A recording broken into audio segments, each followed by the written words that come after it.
New York City, 2 a.m. A gust of wind howled through the empty street outside the Astoria Grand Hotel. Inside, the marble lobby glimmered under soft chandeliers. At the far end, a glass tumbler lay shattered on the ground. "You should retire already, old man," a guest scoffed, stepping past the elderly black doorman stooping to pick up the broken shards. "This is a 5-star hotel, not a nursing home." Rufus Haywood didn't respond. He simply kept collecting the glass, each movement deliberate and careful. His hands trembled, not from age but restraint. "Excuse me," a young man said, crouching beside him. "Are you Rufus Haywood, Dr. Rufus Haywood?" The doorman looked up, startled. The man held out a folder marked NASA, top secret. "I've been looking for you. I found your name in an algorithm from 1985. You designed the original Horizon Navigation Protocol. Why are you here?" 1952, Montgomery, Alabama. The sky in Montgomery stretched wider than any boy's imagination. At least, that's how it felt to young Rufus Haywood. He would lie in the grass behind his grandmother's house and trace imaginary paths across the stars. He didn't have a telescope, not even a map of constellations. Just a mind full of questions and a heart pulled toward something beyond. His world was small. The streets of the segregated neighborhood didn't lead far. His mother worked as a housekeeper for a white family on the north side, and his grandmother baked pies to sell at the church fair. There was no television in their home, just a crackling radio and books from the local church library. But what Rufus lacked in resources, he made up for in curiosity. He was quiet in class, not shy, just focused. He loved math, not because someone told him it was useful, but because it made sense. Numbers were fair. Equations didn't care about skin color. In a world where almost everything felt rigged, math was honest. One afternoon, his 8th grade science teacher, Mr. Talbot, handed back a test and paused at Rufus's desk. "You solved the bonus problem," he said. "Most college kids couldn't do that." Rufus looked up. "It just needed a different approach." Talbot laughed. "Son, you don't need a different approach. You need a different school." With Mr. Talbot's help, Rufus applied for a scholarship to a summer program at Tuskegee Institute. He was 14. The other students were high school seniors, some already accepted to engineering programs. Rufus stunned them all by solving a mechanical flight puzzle in under 10 minutes. From there, the doors began to open, just barely. He earned a scholarship to Howard University at 16, majoring in applied mathematics with a focus on systems theory. He moved to D.C. with a suitcase, 3 worn shirts, and his grandmother's prayer tucked in his Bible. It wasn't easy. Professors doubted him until he proved himself. Again and again. When he wasn't in class or the lab, he worked night shifts at a bus station, cleaning floors and emptying ashtrays, but he never stopped dreaming of the stars. While his classmates wanted jobs in insurance or finance, Rufus kept asking, "How do we plot a course for something we've never seen?" That question would guide the rest of his life. One late night, alone in the university computer lab, he scribbled equations that could predict the trajectory of a moving object in deep space if you factored in gravitational pull, momentum, and radiation pressure. He didn't have access to satellite data or advanced simulators, just chalk and a mind that refused to settle. When he graduated in 1973, NASA wasn't knocking on his door. But a subcontractor based in Washington, D.C., doing back-end calculation support for NASA's Langley Research Center, hired him quietly. They didn't make announcements when they hired black mathematicians. They just gave them the problems no one else could solve. Rufus didn't mind. At first, he was inside the system. The dream was alive. But dreams, as he would learn, are fragile things inside bureaucracies. The offices of Capcom Systems were nothing like the sleek NASA labs seen on television. A windowless suite in a nondescript DC building, the place smelled of old coffee and burnt ozone from overworked circuit boards. Rufus's first task was translating pages of telemetry data into simplified equations for mission control. He was expected to do in weeks what full teams at Langley struggled with in months. He did it in days. He worked from a cramped desk sandwiched between filing cabinets. No nameplate, no photo, just a clipboard, a rotating fan, and a stack of computations. His co-workers rarely spoke to him. Most were engineers in their 50s, war veterans with degrees from MIT or Caltech.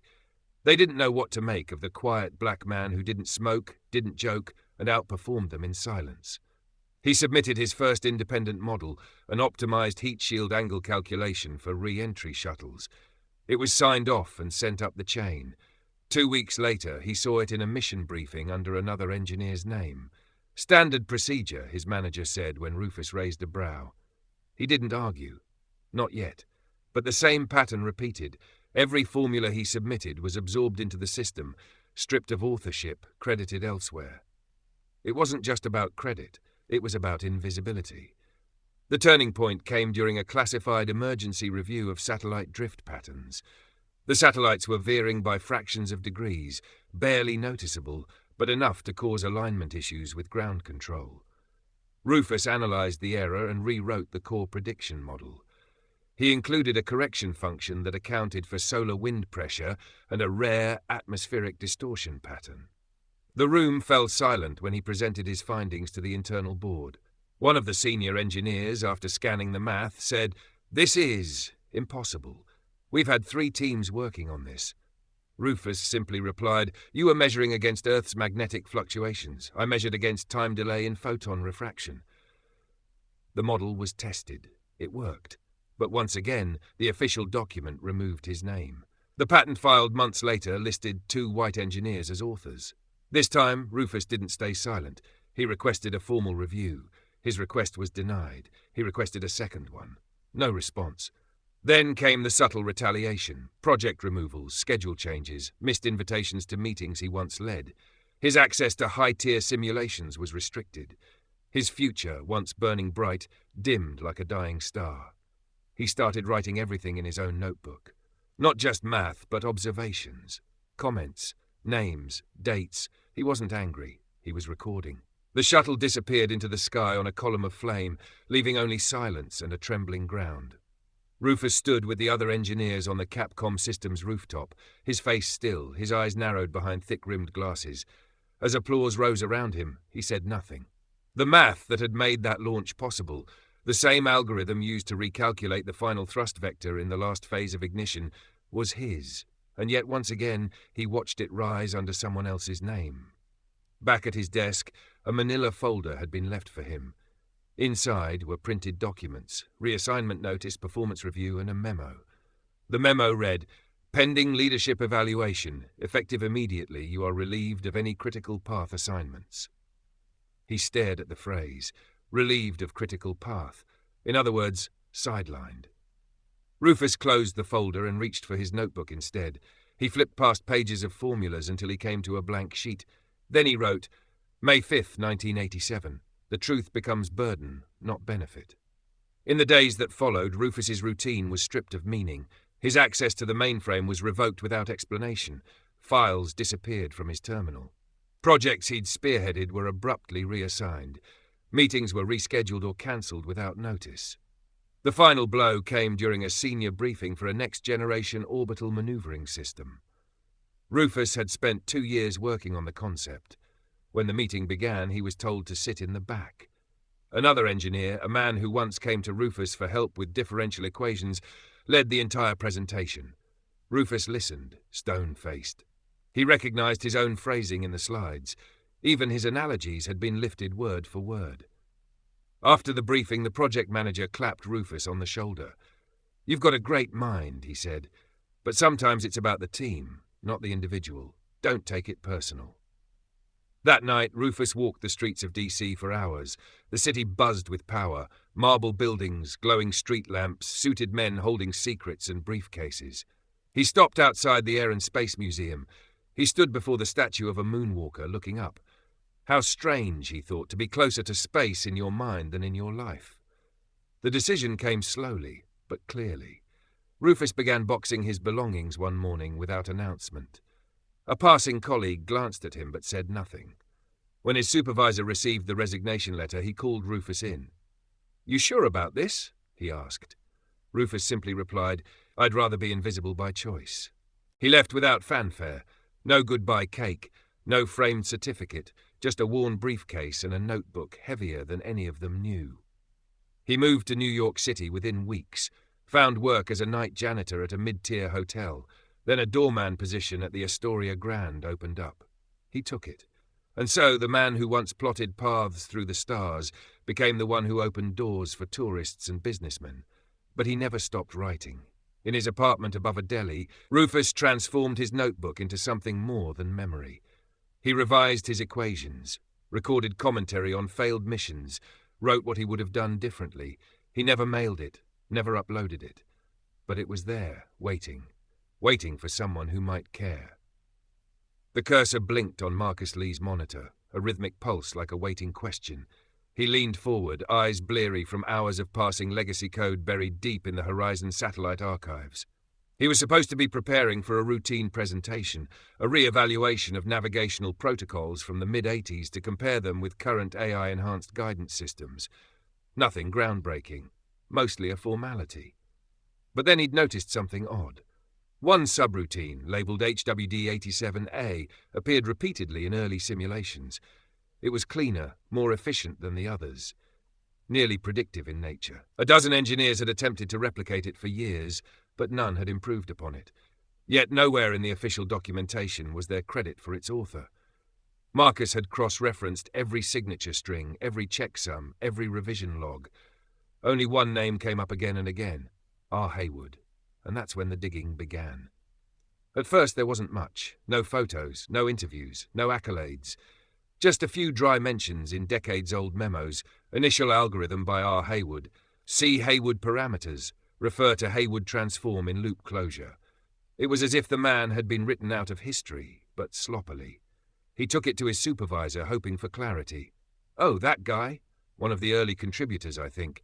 Disappeared in the early 90s. Probably retired, maybe fired. Hard to say. That didn't sit right with Marcus. Retired minds didn't leave behind code this elegant, this adaptive. He called up scanned logs from 1985 through 1991, tracing login patterns, email trails, internal memos, anything with Haywood on it. There were footprints, whole trails of projects with his involvement, until suddenly nothing. Like someone had slammed a door. Weeks passed. Marcus couldn't let it go. He dug through retired personnel lists, government databases, even FOIA requests. Eventually, an old intern email mentioned a Dr. Rufus Haywood, attached to an office 3 floors below the main engineering lab. There were rumours he worked nights, that he rarely spoke, that he once had a shouting match with a department head and then vanished. Then, finally, Marcus got a hit. A grainy scanned badge photo, black and white, a face like carved oak, sharp, intelligent eyes, high cheekbones, greying temples. Below it, Dr. Rufus A. Haywood, Navigation Systems. Marcus stared at the screen. That face. He'd seen that face recently. But not in a lab, not in a photo archive, at a hotel. 3 weeks before, Marcus had been in New York, attending a defense tech summit. He'd stayed at the Astoria Grand, a legacy building with Art Deco chandeliers and a revolving door manned by an elderly black man in a crisp cap and uniform. The man had opened the door for him with quiet grace, nodded slightly, and said, "Evening, sir." And Marcus had nodded back, not realizing who he'd just passed. Now, looking at the photo again, his stomach turned. It was him. He booked a return flight the same day. The plane touched down past midnight. Marcus barely noticed the city lights as the cab cruised through Midtown. His mind replayed a dozen questions, doubts, theories. Could it really be the same man? Had a NASA pioneer really been standing in plain sight, holding the door for hotel guests? At 1:52 a.m., he stepped through the Astoria Grand's rotating door. Inside, the lobby gleamed like a museum. No one was at the front desk, but the doorman was there, bent at the waist, sweeping up shattered glass near a marble pillar. A guest muttered something cruel and dismissive as he walked away. Marcus barely heard him. He moved closer, heart pounding. "Excuse me," he said softly. "Are you Rufus Haywood? Dr. Rufus Haywood?" The doorman looked up, startled. Not angry, not defensive, just cautious. Marcus reached into his satchel and held out a folder. On the cover, NASA, top secret. Algorithm Repository Archive, 1980 to 1990. "I've been looking for you," he said. "You designed the original Horizon navigation protocol. I found your name buried in the earliest code. You were the foundation for everything. Why are you here?" There was a long pause. Rufus studied the younger man's face for any sign of mockery. He saw none. Then, slowly, he stood to his full height. "I am Rufus Haywood," he said at last. "Or at least, I used to be." He took the folder with trembling hands, flipping it open. His eyes scanned the printouts. "Where did you find these?" he asked. "In the deepest part of a forgotten archive," Marcus replied. "Someone tried to erase you, but not completely." Another pause. "I didn't expect to be found," Rufus said quietly. "Not anymore." They sat on a bench just outside the hotel entrance. The city hummed around them. Marcus explained how his search had led here, how he had followed code instead of names, and how the field of aerospace navigation was still using derivatives of Rufus's work, uncredited. Rufus listened in silence, his gaze fixed on a taxi idling across the street. Then he said, "You know what the cruelest part was? It wasn't being erased. It was realizing I had to let them." Marcus frowned. "Why?" "Because fighting back would have destroyed what I'd built. The code would have died with my name. But if I disappeared, it could live." Marcus shook his head. "You shouldn't have had to make that choice." Rufus smiled faintly. "Most people don't get to choose their legacy. I did. I just didn't think anyone would ever bother looking for it." Marcus Lee sat alone in his dimly lit apartment, the silence broken only by the hum of his laptop fan. Sprawled across his desk were 3 decades' worth of forgotten brilliance. Printed schematics, system logs, algorithmic breakdowns, all pointing to one name that had been methodically scrubbed from history: Dr. Rufus A. Haywood. By sunrise, Marcus had compiled it all into a binder. He didn't sleep. He didn't need to. Purpose had a way of keeping the body running longer than caffeine. At exactly 8 a.m., he walked into NASA headquarters in Washington, D.C., bypassing the main lobby and heading straight for the Records and Legacy Division, a quiet wing most engineers rarely entered. This was the domain of file clerks, archivists, and bureaucrats who decided what made it into the history books and what was quietly boxed away. Marcus approached the front desk, where a jaded man in a rumpled button-down looked up from his crossword puzzle. "I'd like to submit a historical review petition," Marcus said, holding out the binder. The man gave him a once-over. "What's it regarding?" "A forgotten aerospace systems engineer whose work forms the foundation of the Horizon navigation system. He was erased." The archivist raised an eyebrow. "Name?" "Dr. Rufus Haywood."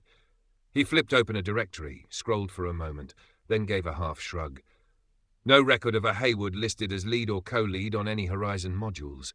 "That's exactly the problem," Marcus said more firmly. "That doesn't mean he didn't build it." Within a week, Marcus's petition was assigned to a 5-member historical review panel. On paper, it sounded like progress. In practice, it was a gauntlet. He presented the first round of evidence: archived session logs with Haywood's ID, code comments with his initials, internal memos referencing Haywood variables, and handwritten algorithm drafts he had confirmed against Horizon's early builds.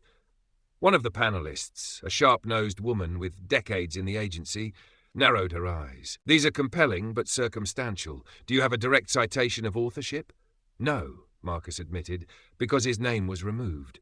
That's the point." A second panelist leaned back in his chair.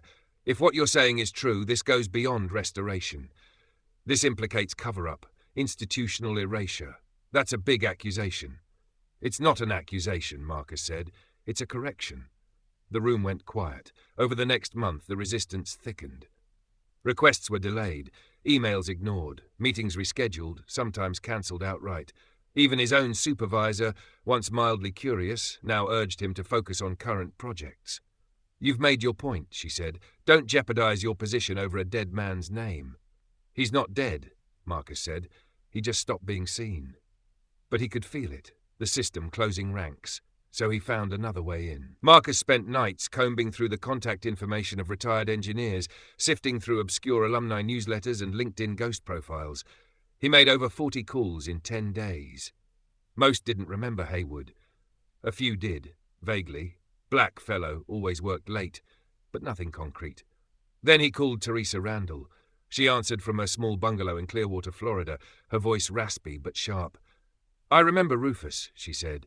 "He was brilliant, made the rest of us look like we were using crayons." Teresa had been a data management technician from 1984 to 1992. When Marcus asked if she had ever seen any evidence of deliberate reassignment, her voice dropped. "They gave me the order to change his terminal ID," she said.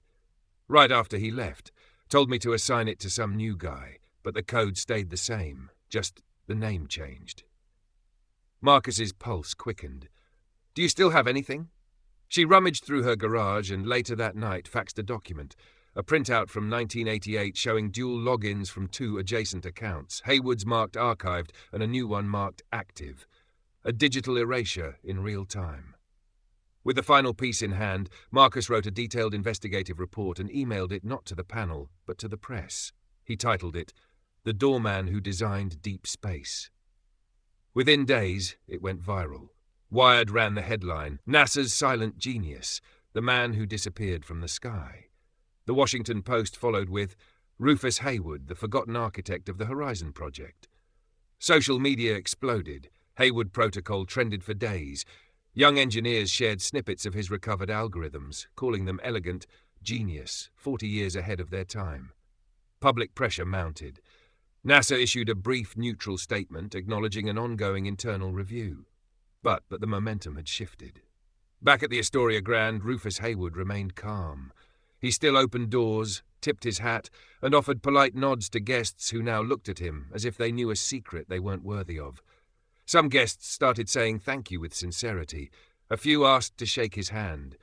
One young girl even offered him a crayon drawing of a rocket ship and said, "I heard you made this fly." He smiled at that one, but he said little. He didn't need to. The world was finally saying it for him. A month later, Marcus received a letter with the NASA seal. The Director of Engineering had personally signed it. "Dr. Haywood, it is the great honor of the Horizon team to invite you to speak at the official launch of the Horizon Navigator 2.0 guidance system. We recognize that this technology stands on the shoulders of work you pioneered. We would like to begin correcting the record, starting with you." Marcus called Rufus immediately. "Well?" he asked. "Will you go?" There was a pause, then the sound of shuffling paper. Rufus's voice was soft but unwavering. "I spent 30 years being forgotten. I didn't expect to be remembered, but I think maybe it's time to stand in the sun again." The event was held in Houston at Johnson Space Center. When Rufus stepped onto the stage, escorted by Marcus and followed by a wave of applause, it was as if the room held its breath. He stood at the podium, thinner than the man in the archived badge photo, older by decades, but his eyes had lost none of their fire. "I used to believe that doing good work was enough," he began. "That truth would eventually rise like gravity, but I learned the hard way that systems don't rise, they settle. Unless you make them move." He paused. "Tonight you're not just honoring a name, you're undoing silence." He held up his old notebook. "This is where it all lived, not in the headlines, not in the patents, in these pages. If anyone ever feels unseen, I want you to remember, light doesn't stop being light just because someone pulls a curtain." The room rose in a standing ovation. Marcus sat across from Rufus in a quiet corner of the conference center, hours after the applause had faded.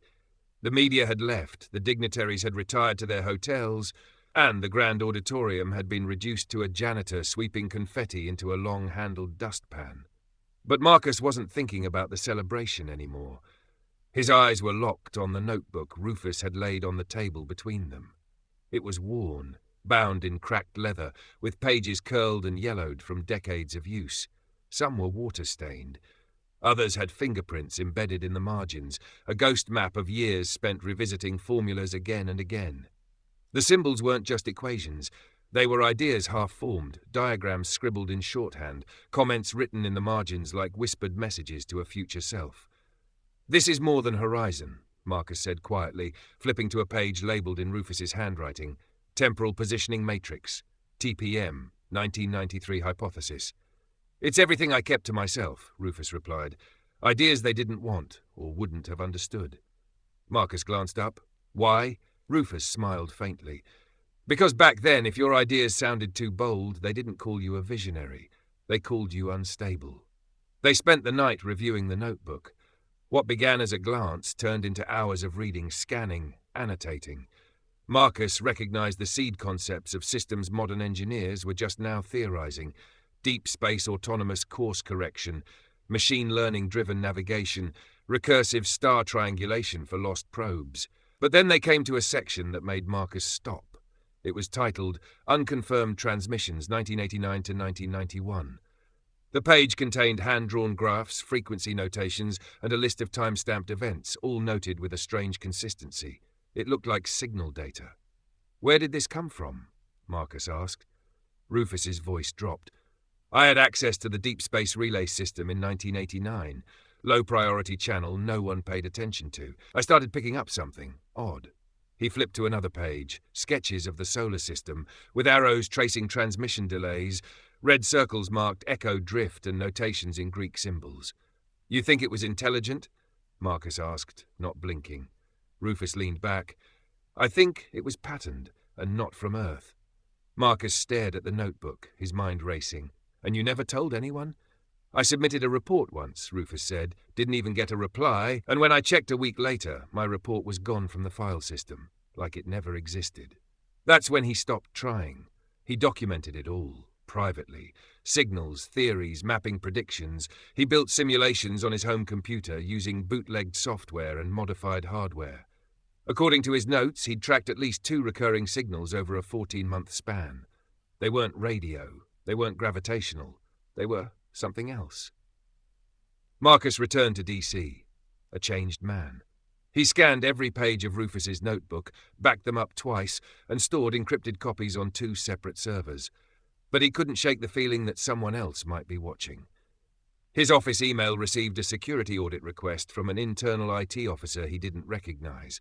A day later, his NASA account was flagged for unauthorized access, though he hadn't breached any protocol. When he asked questions, the answers were vague. Reassigned meetings. Missed phone calls. At first he thought it was coincidence, bureaucratic dust. But then came the visit. 3 men in grey suits showed up at his apartment. They didn't identify themselves. They asked about the notebook. "You've been looking at legacy data," one of them said. "There are classification layers you may not be aware of." Marcus asked if they were from NASA. They didn't answer. He lied, told them he had only scanned publicly declassified material. That the notebook was with Rufus. One of them nodded slowly. "Dr. Hayward is not the issue. The content is." As they left, one paused at the doorway. "If you care about your future here, we recommend you let the past stay buried." Marcus knew then this wasn't just about recognition. Something in Rufus's notes had touched a nerve, and someone had left it out of every file, every memo, every recovery effort, for a reason. He called Rufus that night. "They came to see me too," Rufus said, 30 years ago. "You never said. They said I was chasing ghosts, but they made sure I understood it was better if I stopped." Marcus felt a chill. "Do you think the signals were real?" Rufus didn't hesitate. "I think we weren't supposed to be listening." 2 weeks later, they began. Marcus and Rufus knew that requesting official telescope time at NASA would raise red flags, especially with the attention Rufus's name now carried. So they went civilian. Through a network of academic contacts, Marcus secured remote access to a university-owned radio telescope in New Mexico. It wasn't the most powerful, but it was enough. Enough to listen. They entered the same coordinates Rufus had logged in his notebook 3 decades earlier. Right ascension, declination, time window. They mimicked the same detection method, adjusted for modern software, and built a live packet capture system that could store raw signal patterns in real time. At exactly 3:04 a.m., they ran the scan. The screen filled with static. For an hour, there was nothing. A whole lot of noise and mathematical disappointment. Then it came. A pulse, then a gap, then a longer pulse, and then the same pattern again. It was weak, it was irregular, but it matched Rufus's hand-drawn graphs from 1989 with chilling precision. Rufus leaned in, his hands steady on the mouse. "That's it," he whispered. "That's what I heard." Marcus stared, dumbfounded. The signal was real. Not myth, not delusion. A repeatable anomaly in a silent part of the sky. They immediately ran a spectrographic analysis. The energy distribution wasn't natural. It had distinct harmonic segmentation, as if it were modulated. And even stranger, it repeated every 191 seconds exactly. "That's too precise for a random source," Marcus muttered. "It's structured," Rufus confirmed, "but not human." They saved the waveform data, tagged the log files, and encrypted backups to multiple storage locations. They decided to run a second scan the following night to confirm, but they never got the chance. Marcus returned to his lab the next morning to find the door already open.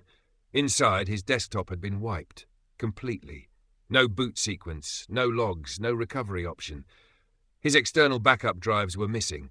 His drawer lock had been snapped. The only thing left untouched was a sticky note on the desk, blank but folded. Inside was a single sentence, typed in courier font. "This is the last frequency you'll record." Marcus stood frozen, throat dry. Whoever had done this had left no Trev entry, no cameras had captured movement, no guards had noticed anything. This wasn't random, it was targeted. He called Rufus immediately. "Did you back up the waveform?" he asked. There was a long pause. "I wrote it down," Rufus finally said. "By hand, always do." Marcus exhaled. Relief, but laced with dread. "Someone's watching us," he said. "Maybe they've been watching all along." Rufus didn't sound surprised. "I told you they came to me once," he said quietly. "I think they never stopped." They met that evening in Marcus's apartment. By candlelight, just in case, the two men reviewed the hand-drawn waveform together. Rufus had transcribed the pulses precisely, along with frequency shifts and timing intervals. Together they noticed something new. Hidden between the long and short pulses was a pattern. Not just repetition, but rhythm. A kind of structure, almost like punctuation. Marcus ran it through an encryption frequency model designed for old Cold War spy codes. The output wasn't gibberish. It wasn't a translation either. It was geometry, points on a grid. Rufus's jaw tightened. It's coordinates. Coordinates to what? "Not here," Rufus said. "Not Earth. Something out there wants to be found." The next morning, Marcus sent a request to a trusted colleague at Caltech, a woman he'd worked with on a satellite mapping project. He asked for access to deep space scans of the region matching the new coordinates. He left out the origin, just anomalous pattern analysis for signal drift. She agreed. 3 days later, she sent back something unexpected. "There's a faint infrared object near those coordinates," she wrote. "No known classification. No orbit. It doesn't reflect light. It absorbs it. Whatever it is, it's been there for decades, possibly longer." The file attached was an image, barely visible. But there, Rufus studied it and murmured, "We weren't just listening, we were being listened to." The knock came at 2:43 a.m. Marcus froze, still hunched over his laptop, red-eyed and hunched from hours of combing through more satellite data. Outside, rain drizzled against the windows, and the city had settled into its shallow hush. No one knocked this late, not unless something was wrong. He walked cautiously to the door, peered through the peephole. No one. Only when he looked down did he notice it. An envelope, no markings, no postage, just his name in block print on the front, Marcus Lee. He brought it inside, locked the door and opened it with careful fingers. Inside was a folded map, a topographic layout of a desert region in Nevada. A red X marked a spot near a decommissioned airstrip. No message, no instructions, no threat. But in the corner of the map, scribbled in familiar handwriting, was a name. R.H. Marcus sat back, stunned. "I didn't write that," Rufus said the next morning when shown the map. "But it's your handwriting," Marcus said. From above, soft, measured, not hurried, but intentional. Marcus killed the terminal display. Rufus switched off the lights. They crouched behind a server cabinet, barely breathing. The door above creaked open. A flashlight beam swept the room. 2 voices. Male, unfamiliar. "Protocol says the system still pings weekly. Maintenance doesn't explain signal reactivation. Someone's been here." Boots descended the stairs. Closer, closer. Then, silence. A voice just feet from them muttered, "Check the analysis bay." Marcus looked at Rufus, eyes wide. They were trapped. But Rufus still knew this place better than anyone. He motioned silently toward a back panel near the generator bay, a service crawl space. Low and narrow, but passable. He led the way, belly to metal, dragging his bag and notebook behind him. Marcus followed, heart thundering in his chest. Behind them a voice shouted, "Hey, someone's down here!" The crawl space ended in a rusted panel. Rufus kicked it open and emerged into what used to be a service elevator shaft.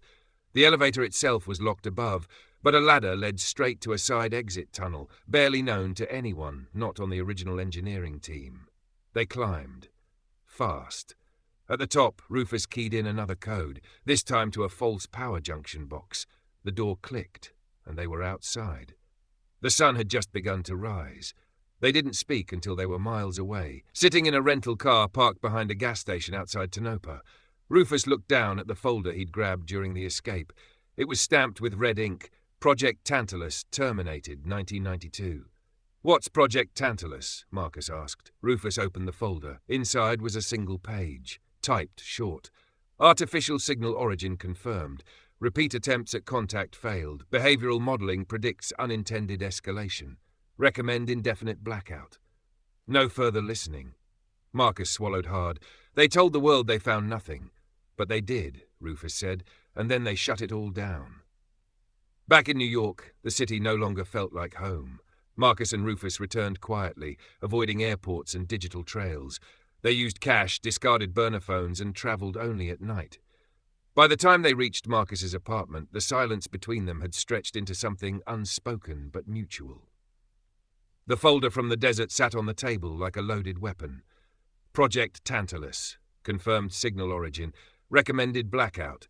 It wasn't just a cover-up. It was a decision, a conscious, coordinated effort to never listen again. But someone was still listening, because 2 days later the video appeared. It was 14 seconds long. Grainy footage, filmed from inside the bunker. It showed Marcus and Rufus crawling through the server room. The camera zoomed slightly as they disappeared into the crawl space. No sound, no watermark, no context. Just a caption, unauthorized breach, surveillance log hack CN-78R. It appeared first on an obscure conspiracy forum, then a Reddit thread, then Twitter. Within hours, people were speculating. Had NASA been hiding alien signals? Was this the long-suspected other Area 51? Who were the two men in the video? Marcus's name was leaked by a bot account linked to an anonymous server in Eastern Europe. By the next morning, reporters were camped outside his building. They relocated to a safe house owned by one of Marcus's former professors, a tiny brownstone in Harlem, tucked between a shuttered barber shop and a florist who never asked questions. Inside, Rufus finally broke the silence. "We can't run forever." Marcus looked up from his laptop, where he had been drafting an email blast coded with fragments of the original waveform, set to send to over 200 global science institutes. "They're trying to scare us into silence," he said, "and the longer we wait, the more time they have to rewrite the truth." Rufus nodded. "So we fight." They set a date. 3 nights later. A coordinated release. Raw signal files, satellite data, declassified documents, portions of Rufus's notebook, and one final video explaining everything. Not through a press conference, not through the media. They would live stream it themselves. Unfiltered, uneditable. Marcus used a decentralized streaming tool that bounced IP addresses globally. Rufus rechecked the waveform one last time and made sure the math still spoke for itself. "Once we go live," Marcus warned, "we won't get a second chance." Rufus held up his notebook. "Then we say everything." The night of the broadcast, the world was already watching. Speculation had spread like wildfire. Hashtags trended, forums buzzed, anonymous accounts both debunked and defended the video. Even mainstream outlets reluctantly mentioned rumors of a leaked signal from beyond Earth. At exactly 9 p.m. Eastern, the stream went live. Marcus began. "My name is Marcus Lee. I'm a systems engineer for NASA." He paused, then turned to Rufus. "And this is Dr. Rufus Hayward." Rufus stepped forward, the weight of years in his voice. 39 years ago, I discovered a signal in a part of space that wasn't supposed to speak. It wasn't noise, it wasn't random, and it wasn't human. They showed the waveform, they showed the recording, they showed the folder from the bunker. And then Rufus opened his notebook. He turned to the final page. There, in shaky penmanship, was an equation unlike any other. "I believe," he said, "that this signal isn't just a call. It's a test." Marcus zoomed in on the page. The math suggests reactive behavior, that the signal changes slightly based on how we listen to it, that it's aware. Gasps erupted in the live chat. Scientists across the globe paused. Physicists replayed the stream. Cryptographers took screenshots. And then, before Rufus could continue, the screen went black. The feed died. Not a glitch, a kill. They stared at the blank laptop in stunned silence. "No power surge," Marcus muttered. "No crash log, it just stopped." He reached for his backup drive. It had been wiped. Rufus's eyes were calm. They were waiting. A moment later, Marcus's phone buzzed. One message. "You were warned. Now you're chosen." The next morning, major outlets had already spun the story. NASA discredits rogue stream. Officials deny any knowledge of signal or Dr. Hayward. Stream likely hoax, say experts. But something had shifted. The people had seen the signal, the code, the voice behind it. And most importantly, some had saved it. By noon, a mirror of the stream had been uploaded by a teenager in Brazil, then another in Norway. A physics professor in India began a full breakdown of the waveform live on TikTok. Within 24 hours, amateur radio operators from 6 continents had begun scanning the same coordinates Rufus logged in 1989. The world was listening again. And this time, no one could shut it off. 3 days after the interrupted broadcast, the signal returned. But it wasn't the same. Rufus sat alone in the attic room of the Harlem brownstone, headphones pressed against his ears, eyes fixed on a freshly constructed waveform graph scrolling across his monitor. The pulses were still there, short, long, short, but something had changed. A new sequence followed. 4 tones, soft, dissonant, then suddenly harmonic, forming a sonic arc not unlike a question mark in musical notation. It wasn't noise, it wasn't error, it was response. He froze, then leaned forward, pulled out his notebook and jotted down the sequence. When Marcus entered, holding 2 steaming mugs of instant coffee, he paused in the doorway. "What is it?" Rufus looked up slowly. It answered. Marcus nearly dropped his mug. "You mean like a bounce-back echo?" "No," Rufus said, "not reflection, recognition." He pointed to the harmonic modulation, now looping on screen. It's structured, and it's reactive. Marcus stared at the pattern. Something about it stirred a primal awareness. It was music, but not. Speech, but not. It was designed. "You think it's intelligent?" Marcus whispered. Rufus nodded. "I think it was always waiting for someone to listen long enough to teach it how to speak." Marcus ran the sequence through 3 language detection models, a speech frequency translator, and a contextual neural net. None returned any definitive result, but one model, the harmonic cognition module used for audio fingerprinting, flashed a flag. "Match found, Earth-based signature, 1990 Voyager Golden Record sample, modified." Marcus blinked. "That can't be right." Rufus leaned closer. "Unless it heard us first." Suddenly, the equation from his notebook made terrifying sense. Back in the 1980s, Rufus had proposed the idea that deep space signals could evolve, not by inherent intelligence, but through passive interaction with intelligent receivers. A sort of linguistic feedback loop. The more we observed it, the more it shaped itself in response. An alien form of adaptive communication. But this signal, this one had listened for decades. And now, it was trying to talk. Around the world, the implications were spreading like wildfire.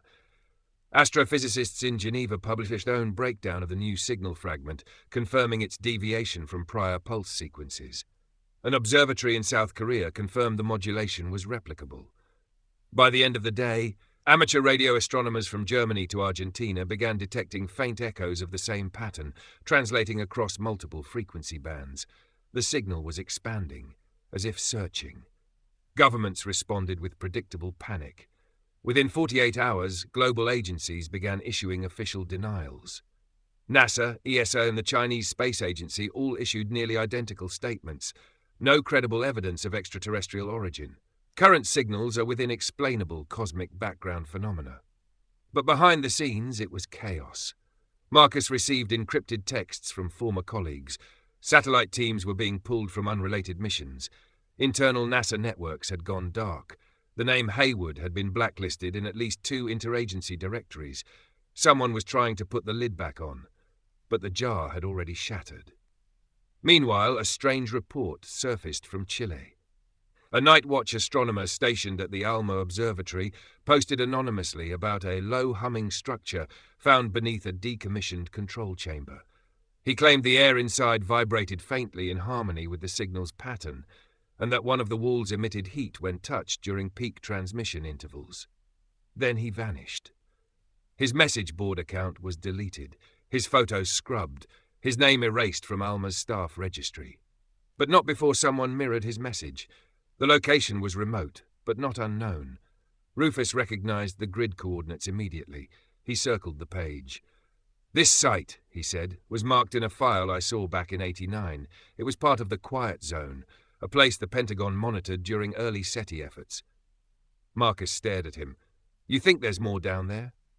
Rufus's reply was quiet. "I think we're not the first to hear this signal. I think someone heard it long before us, and they tried to bury it. They made their decision that night. They would go to Chile, This time not just to observe, but to answer. They arrived in Chile under aliases. No luggage, no digital trail, no plan for what would happen after. The Atacama Desert stretched before them like a graveyard of forgotten secrets, ancient, vast, indifferent. The coordinates pulled them beyond even the fringe observatories, beyond paved roads, until their rented jeep groaned over jagged terrain under a bruised twilight sky. "This is where the signal vibrated," Marcus whispered, checking the paper map against his handheld receiver. "The harmonic resonance spikes between 2:14 and 2:20 a.m. local time. That's in less than an hour." They stopped near a weathered ridge, the kind that tourists and scientists alike ignored. The desert wind whispered in gusts of dust and gravel, and the moon emerged like a pale eye watching from above. They descended a narrow crevice, guided by fading topographic markers. Then they found it. A half-buried steel hatch, identical in design to the one beneath Groom Range. Only this one had no keypad. Just a smooth panel, and a faint glow, pulsing. Rufus stepped forward and, without speaking, reached into his coat and withdrew his notebook. He pressed the edge of the worn leather binding against the panel. There was a click, and the hatch opened.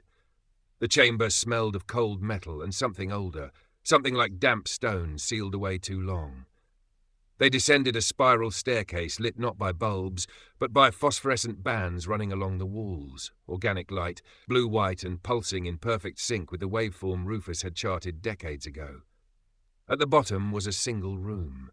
It wasn't large, it wasn't futuristic, it was quiet. In the center stood a pedestal with a hollowed core, shaped like a conical bell. Surrounding it were 4 pillars, etched with equations and symbols neither man had seen before, but which eerily mirrored mathematical constants known only to the deepest corners of quantum astrophysics. Marcus approached the pedestal. At its center was a crystal, not jagged or rough, but smooth, like glass shaped by intention. It emitted no light, no sound, until he touched it. The room sang. A low frequency hummed through their bones. Symbols on the pillars began to glow, one by one, as if activated by presence alone. Then a projection emerged above the crystal. Not a hologram, not light. A structure rotating, shifting, part waveform, part geometry, part language. It morphed in mid-air, adapting to their gaze, and then it settled into a form they recognized, the original signal. But rewritten, not in numbers, in form, in invitation. Marcus took a breath, heart racing. It's not just a message, it's a door. Rufus nodded slowly, and it's been waiting for someone to knock. Then came the voice, not through speakers, inside them, resonating like a thought not their own. "You heard us." They turned to each other, but the room was empty. No speakers, no electronics, just that voice. It spoke again. "You changed your signal. We changed ours. You calculated contact. We calculated return." "Are you ready?" Rufus stepped forward, his voice steady. "What are you?" "You." "No," he said firmly. "That's not an answer." The voice was silent. Then it replied, "We are what waits when species listen long enough to recognize themselves in the noise." The projection changed again. This time it showed Earth, rotating slowly, then fading into a sea of stars, then symbols, familiar and foreign, folding into the waveform once more. Marcus whispered, "This isn't communication, it's recognition." Rufus placed his hand on the pedestal. "Why now? Because now you are not just receivers, you are transmitters. You are no longer alone in the dark." For a moment, silence returned. Then the crystal in the pedestal pulsed once, brilliantly, and emitted a low tone that shook the chamber's walls. Above them, the desert trembled. Marcus pulled out a portable scanner. The frequency was rising. "Rufus," he said, "something's broadcasting from here. Not outward, inward."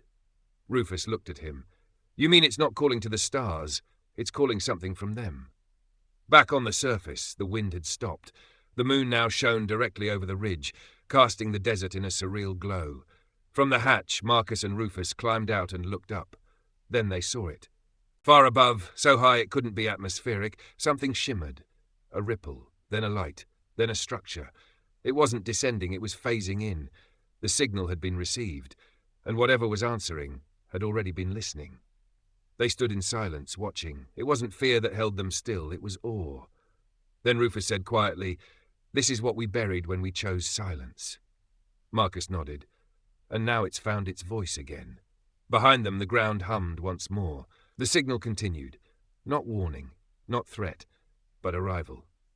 Epilogue: Rufus Hayward was never seen again, neither was Marcus Lee. But in the months that followed, strange things began to happen. A new pulsar was discovered. Only it blinked in perfect Fibonacci sequences. Several probes sent toward the original signal's coordinates shut down, but not before transmitting one final image. A geometric shape, identical to the one Rufus had drawn years earlier. The broadcast lived on. Copied, shared, studied, and somewhere beneath a desert forgotten by time, the chamber still pulses, waiting.